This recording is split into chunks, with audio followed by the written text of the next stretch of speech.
Hello, hello, hello.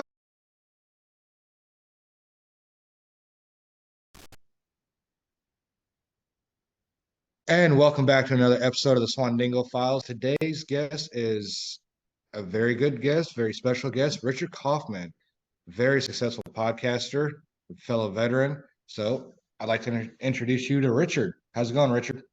What's up, guys? How are you doing? My name is Richard Kaufman, also known as the Comeback Coach. Guys, this is an amazing podcast. Make sure that you subscribe and leave him a comment because this show is amazing. I appreciate that a lot, and I hope you do at the same time. Hmm? Always. So a little bit about what we're going to go over today. Just why did you join the military? What you did in the military, your transition period out, some of the issues you had, what you might wish you would have known back when you got out of the military. Um, you know, you old timers are always good information for us younger ones. And then how you're crushing it today. So if you want to begin, why did you join the military? All right. I'll give you a quick down and dirty, and then we can talk about whatever you want to talk about. I was a full-blown alcoholic by age of 12. By age 13, drug addict, alcoholic. I got thrown out of school for hitting a teacher in the head with a desk. So they threw me out. So it was either jail or the military. So I joined the military at 17. Stayed in for 2.5 years. I got 5 Article 15s, 2 field grade Article 15s. And then they threw me out for being a drug addict and alcoholic. But I got sober, and we can talk about that if you want to do whatever. And I'm probably the only guy you'll ever talk to that actually got thrown out of the military for being an addict and actually got back in the military. Wow. And I got in the military for a second time. Wasn't drinking, wasn't drugging, was still an asshole. Almost got thrown out of the military for a second time because I got 2 more Article 15s. So that's 7. If you guys are counting, that's 7. But because of what transpired on the morning of September 11th, 2001, that totally changed my life. We could talk about that. Then, but I got busted again from E4 to E1, and but I was due to be thrown out again. That's the end of September of 2001. But after what happened, I begged my company commanders to keep me, and my leadership. I actually begged them to keep me, which they did, thank God. Within 3 years, I hit non-commissioned officer, soldier of the year, and I ended my career with 23 years total. But I got hurt on duty where I lost 80% of my vision. I was actually backing up a Hummer, and instead of the young private hitting the brakes, he hit the gas, ran over the whole right side of my body, ran over my head, and so I had an ocular stroke. After 23 years in the military, on Memorial Day 2012, they finally tell me, you are no longer Sergeant Kaufman. And that scared the shit out of me. And that was the day that I attempted suicide. Thank God I didn't go through with it. But that was the day that I decided that I want to start giving back, and I want to start helping veterans just like me, struggling with PTSD, homelessness, drug addiction, alcoholism, any of the isms, and also help people that are struggling getting out of the military, because I was struggling when I got out. Because not did I didn't know who Richard was, because as we know, when you're in the military, you're what your ID card said you are. If you ever get pulled over, you show them your ID card. You never show your driver's license. And I didn't know who, for 23 years, once I got that second chance, I did everything I could to become Sergeant Kaufman. I mean, I volunteered for every single class. I reclassified 3 times just to get rank and just to stay ahead of the game. I was the guy that held a pee-pee cup too. Yeah, I was that guy.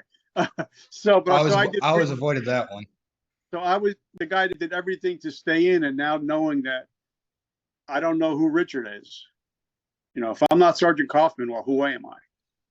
And that's when I started on my journey of helping others. And then I had lunch with Gary Vaynerchuk, and we started the podcast and all that other crap.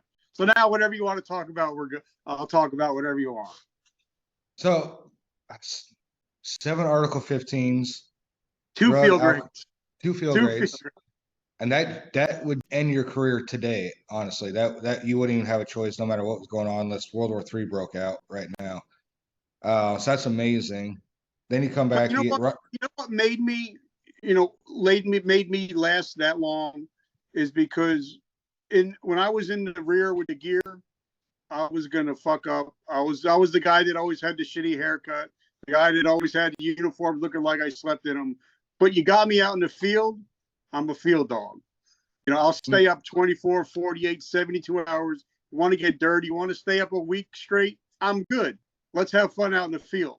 So that saved my ass for a couple of years until I missed a 4-star general's funeral detail.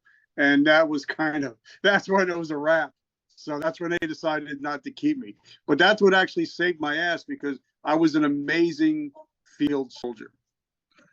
Yeah, I'd have to agree there. That I always enjoyed the field a lot more than I did being around Garrison or the Cantonment area, either deployed or field. One of those two. I hated being, ironed and polished and all that stuff. Not that I couldn't do it. I just wanted to be out there getting dirty. That's what I signed up for. I signed up to be a scout, not sitting in the rear with the gear, stuff like that. I wanted to be a scout out in the front. Not gonna lie, I joined because I wanted to kill people. That's part of the reason why I joined, and that's a stupid decision. I wish I would have thought about it. After realizing everything the Army has to offer, I wish I would have picked a different job. At the same time, it's like made it up 7, had a good time, met a lot of good people. I don't know. It's a conundrum, I guess you can say. Well, once I was given that 5th and 6th chance, I would come in. I mean, I actually had, for 6 months, I had to drive in from New Jersey to South Carolina to go to drill. So I would drive 14 hours to get there, do my drill, go 14 hours home. And then I'd have somebody say, they live right in town. They'd be like, Sarge, I can't make it today. And I'm like, no, I can't accept that. I drove 13 hours to be here. I can't accept that. But I was the guy now showing up to drill 2 hours early. I was the guy staying to drill, taking 2 hours late, staying 2 hours late. I maxed out correspondence courses. So I did everything that the higher ups were doing. I stopped hanging out with E4s, E5s. I started hanging out with 7s, 8s, colonels. I started hanging out with the brass because they knew something right, that they were doing something I wasn't doing. And fortunately, success leaves clues. So I just started hanging out with them, even though I was an E1 again. But I started hanging out with them, and the rank just started piling on. Well, that's good. So what is it? You said 9/11 happened, but is that exactly what triggered you to flip that switch to become from, I mean, let's face it, let's call it what it was, a shitbag soldier to being successful? Is that what it was? Well, where I'm sitting right now, if I go stand on my front porch, I'm standing in the shadows of the Twin Towers. So I'm 10 minutes from downtown Manhattan. And we knew people that were in the buildings at that time. Now, pictures this, I got my big screen TV, and I got all my TA-50 to the right of the TV, packing it all up because I'm about to be thrown out of the military for a second time. And here I am watching, because everything was live when it happened. It was live. And you could see and hear the bodies hitting the ground. And when they pulled the bodies out of the Pentagon, and I realized, wow, I've taken my whole military career for granted. All these people loved our country and just wanted to serve the country and come home safe. And I'm taking it for granted. So I literally, as I wrote in my best-selling book, I literally broke down on my couch and cried out to the Lord and said, Lord, give me another chance. Give me a chance to help people that can't help themselves. And I said it on the podcast earlier today, I was not the same person at 9:08 that morning that I was at 9:06. Mm-hmm. My life changed in an instant. And from that moment on is when I started deciding I want to live to help other people instead of living the way I was living. That's actually, I mean, I know it sucks, but at the same time, I mean, in a way, it saved your life, though. It helped you become a better person. Now you're reaching out to veterans now, and what do you think would have happened had that not happened, though? I mean, in all honesty, I mean, what would have happened had you not just witnessed what you did on 9/11? I probably wouldn't be here. I mean, like, I had somebody once ask me on one of their shows, they said, what did you want to be when you grow up? And I said, I never expected to live long enough to grow up. So I never had any, and I never planned on living past the age of 20 because of my drugging and my alcohol. So I'd probably be dead right now. And how old are you now? I'm an old fart now. I'm 54 years old. I'm an old man. How many kids you got now? I got 3 beautiful kids. One of them is going to Coastal Carolina. Go Chance. My other boy is going to East Stroudsburg University coming in September. Go Warriors. And I got an 11-year-old daughter. So now you're going to leave a legacy behind because of what happened. So there's always some good in every tragedy. So, and you're definitely the good that came out of that tragedy. Unfortunately, like Gary Vaynerchuk always talks about, your legacy will always be more valuable than your currency. Mm-hmm. So everything I do now is for legacy. So everything I do is to help leave the world a better place than when I first got here. Yeah, that's nice to hear. I'm after just that little bit you told me, it's like, wow, I was not expecting that one bit. Honestly, I like 12 years old, everything through the military, and that's actually kind of mind blowing. Most people like you don't ever succeed in life ever. So I was, and I wasn't supposed to make it. But thank God for a chance meeting with Gary Vaynerchuk. And he's the one that actually got this whole podcast thing going. He's the one that told me to write my book. So without him, without Gary V, I would not be doing what I do. And without Travis Johnson, I would not be in the top 0.5% of all podcasts in the world because of Travis Johnson. nice. Yeah. God, I don't know. I'm just kind of baffled by your story. I don't know. It is amazing. And I'm glad you're doing so well. I really am. So you did 23 years in. What rank did you end up at by the time you got out? E5 promotable, which was so good coming from an E1 demotable.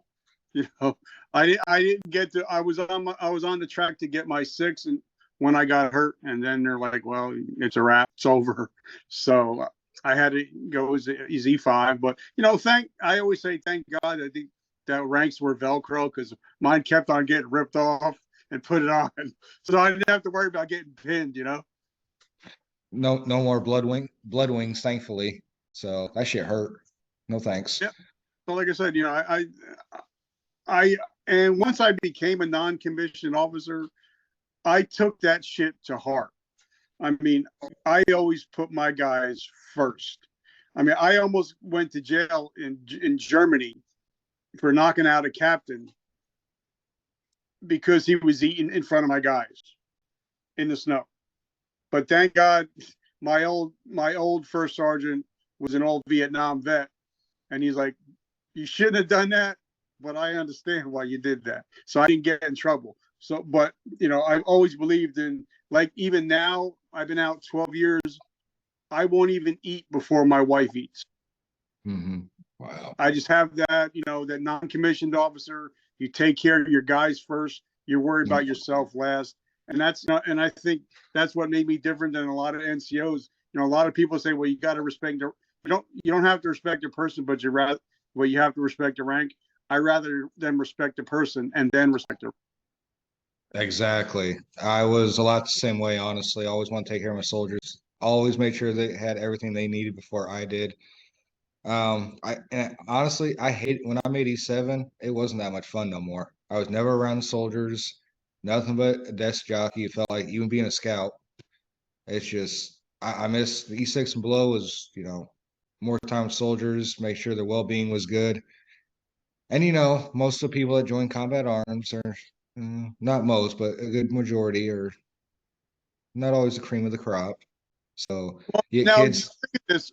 I was 11 Bravo, 19 Kilo, 19 Delta. I was a Delta. So, they kept on offering me schools. I'm like, you're going to send me to school? You're going to pay me to go to school? Of course I'm going. So, I think that's why they kept me, because hey, this guy keeps on. I volunteered so much that they stopped asking me to volunteer for anything. Well, what was your last MOS? What was your last one you did? I was a Delta. Okay, good. I'm glad you switched from tanker because I don't know if we could be talking if you were a tanker anymore. So tanker's stupid motto: when in doubt, kill a scout. I just no thanks. So big gun go boom. Well, I did all three. So I kind of went around the whole gamut. So I enjoyed being a Delta. I love being a scout. I loved it all. I loved being a soldier. Oh yeah, same here. I miss it some days. I don't miss the running though, but I miss being a soldier some days. Early retirement wasn't the best, but after having so many kids, it wasn't too bad, I guess you can say. I still get my VA and everything, full medical the rest of my life, and I don't know though.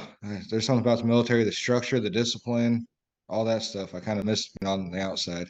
So Yeah, I get it. So when did you find? Well, I know you got hurt, so your transition is going to be a little bit different than 98% of service members coming out. What was your transition like, and how did you prepare for it, knowing that what you just gone through, you had that on top of it now? I had no preparation, because all of a sudden, because I gotta say, when I was at this time, I was also working at GNC, and I might have been taking some enhancing supplements, so I was pretty jacked at this time. So when I got ran over, I literally I just shook it. I got up, shook it off, and then on the way down to Fort Dix is when I started losing all my vision. So I really didn't have a backup plan. And, but it took me, like, the first surgery did okay. I got vision back in my left eye. I'm still blind in my right eye. So I really didn't have a whole lot of time to plan. And, after this happened, I went to my honeymoon in Disney, blind in one eye.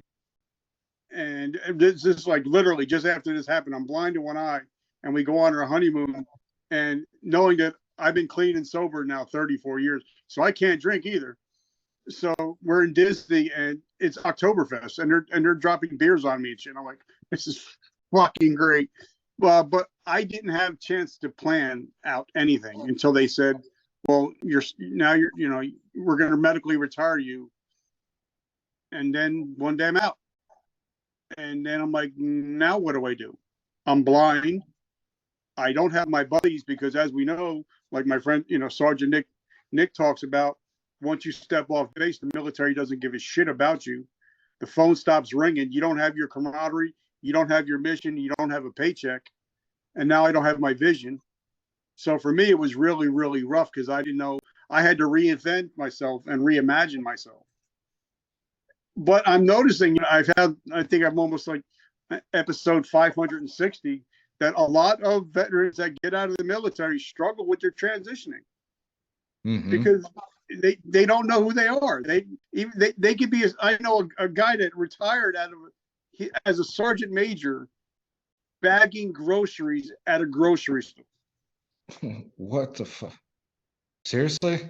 Yeah. And I know guys that have gotten out as colonels are working in driving a forklift. Because those skills, if you don't know how to translate them into the civilian sector, if you don't know how to write a proper resume where people are actually going to look at you and read your resume instead of a whole bunch of whole nomenclature saying I was a 19 Delta, well, what the hell is that? You just reminded me. I forgot which one it was. One of the people I interviewed, he got out. He was a Ranger back, I want to say the 90s. And they said, put that on your resume. You'll get jobs all across the United States, no matter what, because Ranger.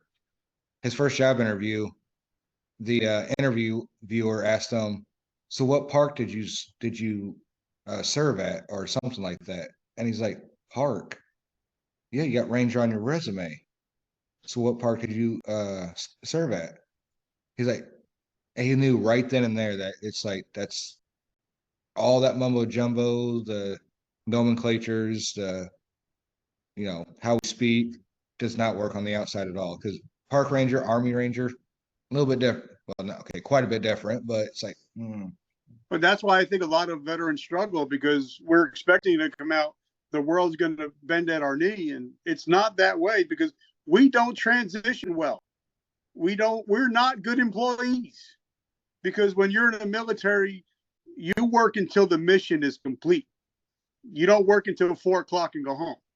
Mm-hmm. So I think that's why we make better entrepreneurs than we do employees.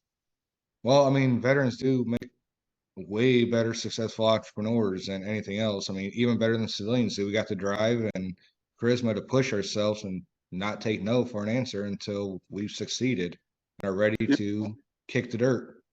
So, and like Ben Kuhn said, because me and him, we had our differences, but we kind of made up at DC in 2019.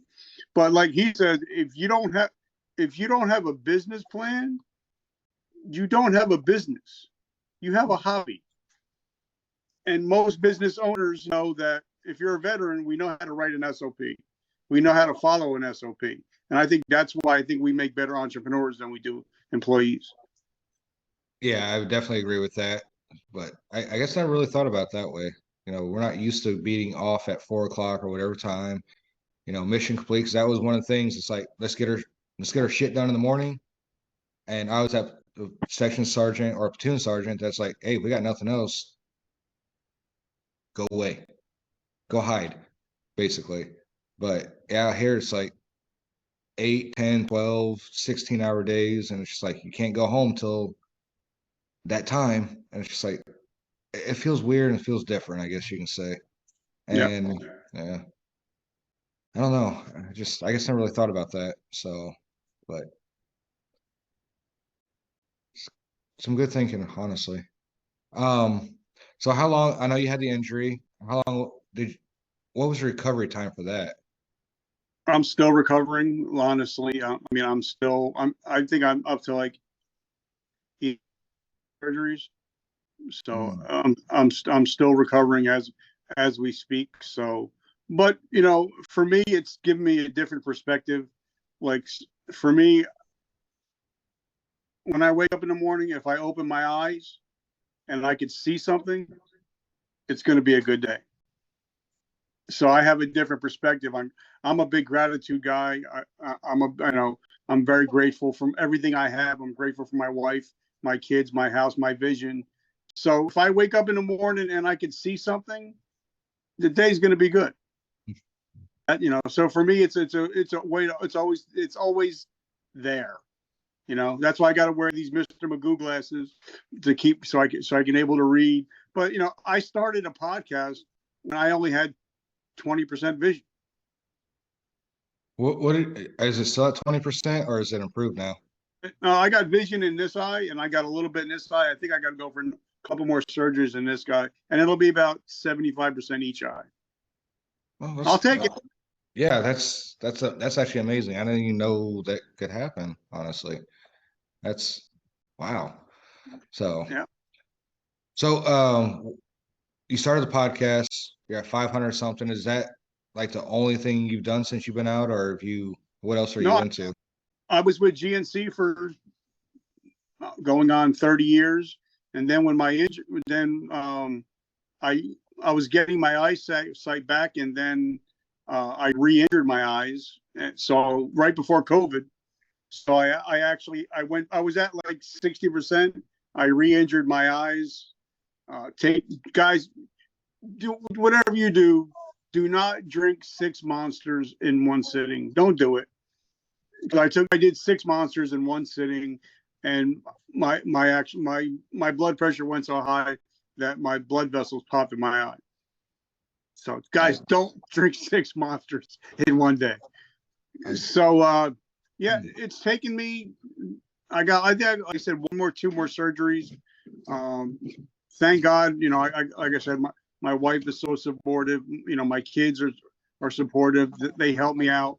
My wife still drives everywhere, unless I have to drive. So, but and then I started the podcast right when really got heavy when COVID hit, because I figured I can't work and I'm bored to death. So let me start doing something productive. And my friends, I call them my amigos. They said you got to start doing something. You can't just be sitting there eating yourself to death. So that's when I really tripled down on the podcast. And but then now this is another thing is I had another podcast called Success Your Why Powers Your How, and I had like 400 episodes and never realized that it was never on iTunes. Wow. And I went to go put all the episodes on, and they told me, "Come on, you have like 500 hours. We're not going to start your podcast on iTunes." So I had to start a whole podcast fresh from the start.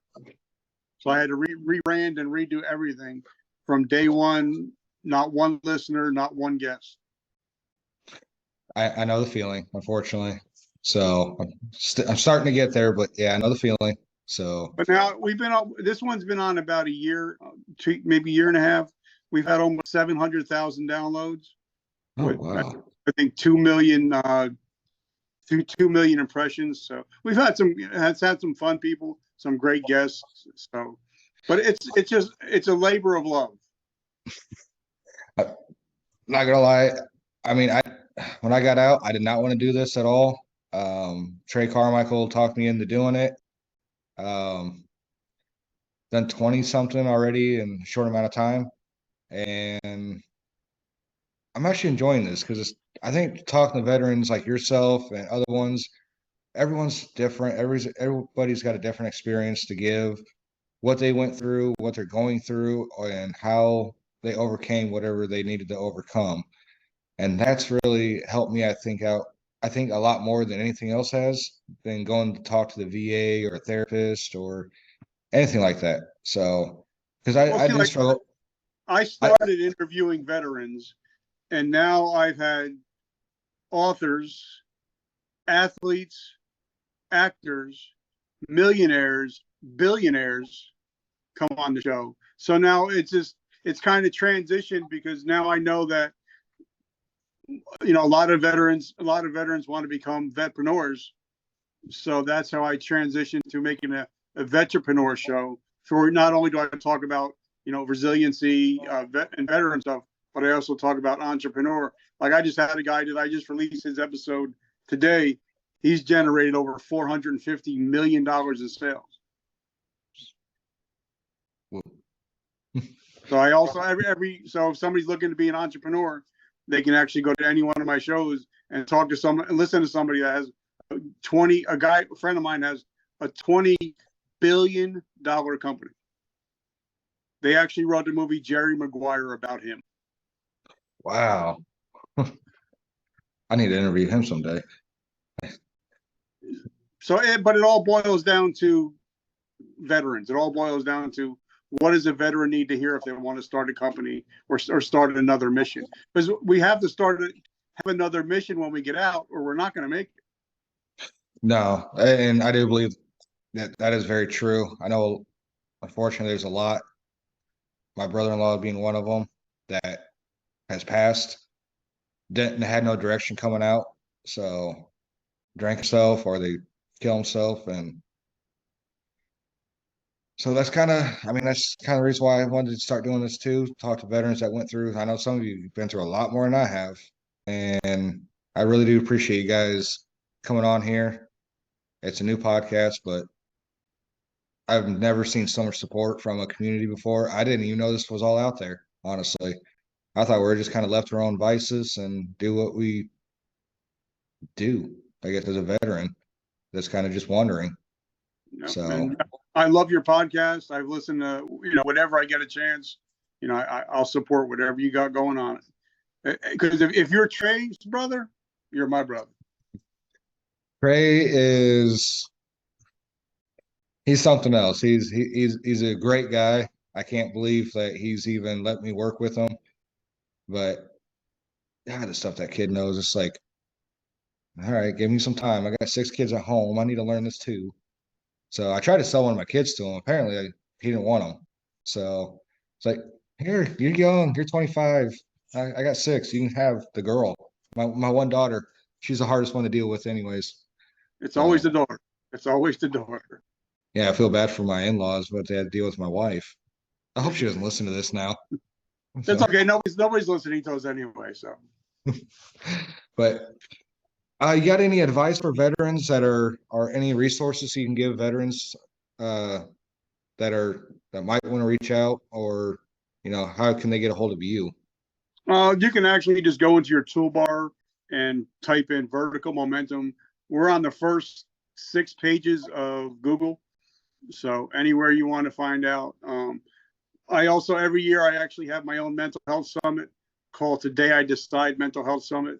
So if you're struggling with any mental health issues, you can always reach out to me, Richard Kaufman. You can message me, text me. I'm available 24 hours a day, 7 days a week. Because, and I tell everybody, I'd rather hear your bullshit than your eulogy. So if anybody's struggling, you can always reach out to me. And of course, knowing me, I've got 7 Article 15s. So there's no way I'm ever going to say anything bad about anybody because I got no room to talk. But I got big shoulders and I got big ears, and I'm always willing to listen. Not gonna lie, Richard, I really think you might be my favorite so far. I don't know. So it's just easy to talk to and see somebody that truly did overcome a shitty life. I mean, no point sugarcoating it. A shitty life, shitty early part of the military, and you made something of yourself, and now you're trying to give back. So, Well, the thing I tell everybody is that, anything that's ever happened, because when I read my friend Grant Cardone's book, 10X, when I realized that anything that's happens to me from the point I read that book, it's all my fault. And once you realize that everything in your life from that point on, or from this point on, whoever's listening, it's your fault. And if you can realize that everything it's not may not be your fault what happened to you, but it's your fault in how you react. So if anybody out there listening and say, you know what, this happened to me, my family, my father, whatever, maybe your mess can now become your message. So whatever happened to you just might have happened for you. I really wish more people thought like that instead of just taking it and rolling over. I really do wish people heard more of that than just put it off somebody else's fault. Don't take ownership. Just wow. I like that. I'm gonna need you to write that down for me and send it to me. So and that's all from my friend, my mentor, Mr. Ed Milet. He always says, things don't happen to you, they happen for you, and everything is a teachable moment. So that's how I live my life. No matter what it is, I'll admit I'm wrong. Yeah, I'm sorry. I screwed up. I'll do better. Next. we all screwed up. I didn't have the best life growing up either. I wasn't on the right path either. The military is what saved my life. So Yeah. I don't know where I'd be now if it wasn't for that. And I only joined because I was only going to do well, I joined a 6-year contract. I was so stupid when I joined. 6-year right off the bat contract, but I stayed in. So over 14 years, and well, I can't wait. I can't wait to get you on the show, brother. I don't know. So luckily I do have some memory loss from those days due to all the explosions. So I'm hoping I'm gonna have to rethink some things before I do it. So, but Just like two friends sitting down having a cup of coffee, brother. that is true. Yeah, I really enjoyed this time, and I'm glad you came on with me. I do look forward to being on your podcast also. What's your podcast called? Vertical Momentum. All right. I will definitely be on it, even though you're booked out like 500 years, and neither one of us will be alive at that point. But I guess I'll come down from heaven and be on it. So, And Trey's been on there a couple of times. We actually did a couple episodes together called Tuesdays with Trey. So Trey, I love you, brother, and thank you. Me and him been through some rough times together. Been there for each other. So Trey, I love you, brother. well, this is another episode of the Swandingo Files with Richard Kaufman. He's one tough son of a bitch. So tough, Humvee couldn't fucking kill him. God damn. See y'all later. See y'all next time.